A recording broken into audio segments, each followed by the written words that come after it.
For the past over 10 years, way before I was Queen Pen, I was active in the community working with the youth. And in '94, when I was viciously beaten by 5 police officers and miscarried, it was the Reverend Al Sharpton who came to Crown Heights and who helped me. And through these years, I'm realizing that it seemed like nobody in the hood is not realizing nobody cares. Nobody really cares. Dealing with a 10-year-old girl in one of my programs who's holding her baby, who's been having sex since she was 9 years old, up till going up to Rikers Island when I can once a month to the IIG program.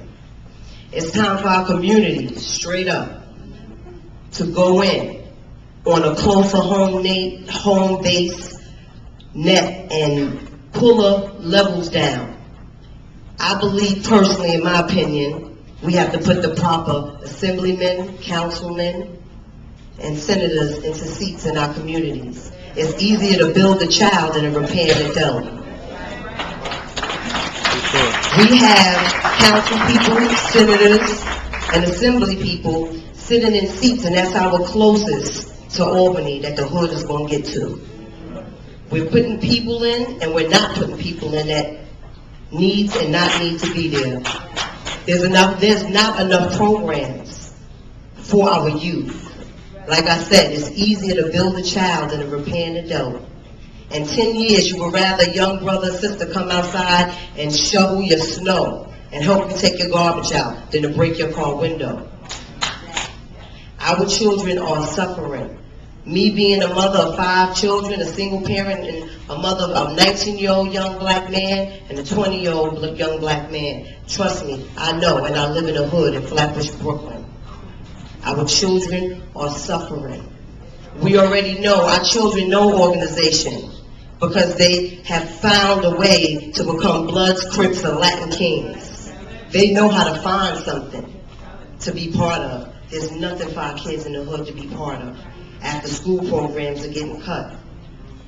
They're building more juvenile facilities than there are schools and after school programs.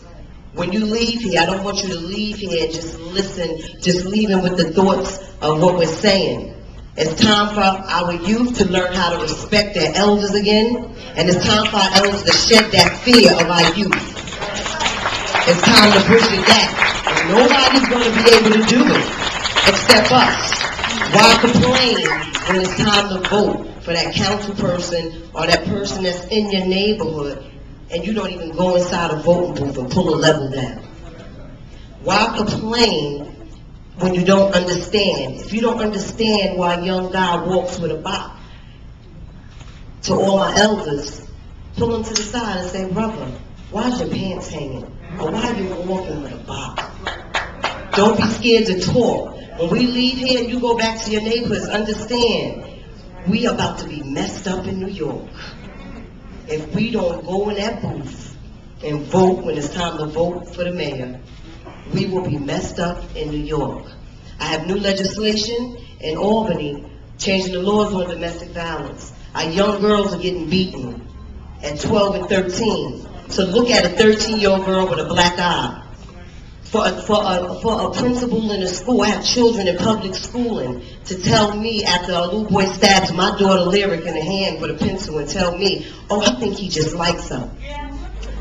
So by the time she gets to junior high school and the boy punches her, he really likes her. When she gets to high school and he stomps her out after school, she's going to think he must love me. We have to teach our children. We have to take it back to the old school. We have to take it back to the old school, and only we can do it. Because our children are suffering to see a brother incarcerated at 17, waiting to go upstate to do 25 years, but it could have been preventive.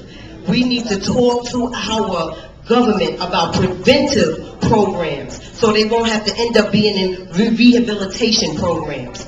We need to prevent our young boys from killing our young boys. We have to teach our young boys and our young girls that no matter how we want to look at it, oh boy, oh young black man, you are a target walking down the street. To teach our young men to just the littlest thing to carry ID. So put a program out there for the young women, even older women who don't know nothing about raising children because their mom ain't raised them right, and their mom ain't raised them right, and her grandmother raised her, and nobody was raised right. Now you at the 5th generation, and it's just getting worse and worse. So I beg of you, when you leave here today, understand, and I'm telling you, I know I'm out there, our children are suffering, and there's a lack of knowledge in our community with our mothers and our fathers. Young men, take on that responsibility of taking care of your kids.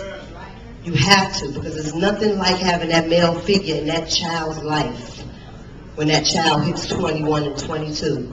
Thank you.